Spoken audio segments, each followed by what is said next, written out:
Truck पछपटू पिटी दे चुरमार हो पड़ी scooty. एथुरु आपण जानीपरुथिबे ए स्कूटी को चलाउथिबा महिलांकर अवस्था कौन होइथिबो। हाँ आज्ञा, संगे संगे सेठी तांकर जीवन चली जाइथिला। महिलांक नाय होछि रश्मिता। रश्मिता आज आउ बंचिबाकू जेमिति सुजोग मिली नथिला। किछि क्षण रे चली जाइथिला जीवन। हाँ आज्ञा, ट्रक पछरे धक्का देला स्कूटी आ चली गला महिलांक जीवन।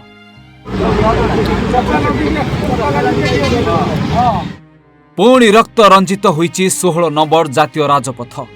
चुरमार होई पड़ी स्कूटी। स्कूटी भिजी जाइछि पूरा रक्तरे। हाँ आज्ञा, सूचना अनुसार जाजपुर उत्तर कुलहाट ग्रामर रतिकांत आचार्य झील होउछंती रश्मिता आचार्य, जे स्कूटी चलाउथिले। बयस तांकर 28 वर्ष हेबो।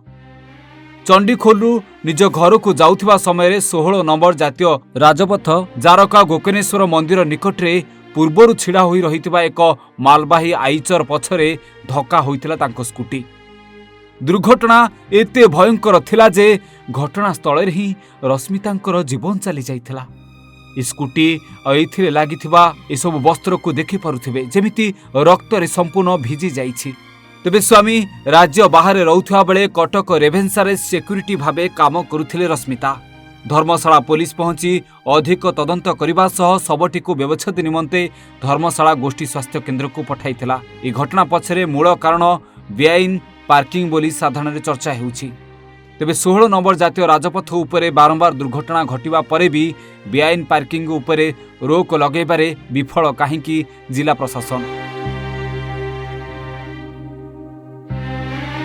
जाजपुर धर्मशाला रंजन कुमार ओझा रिपोर्ट, ओडिशा भास्कर।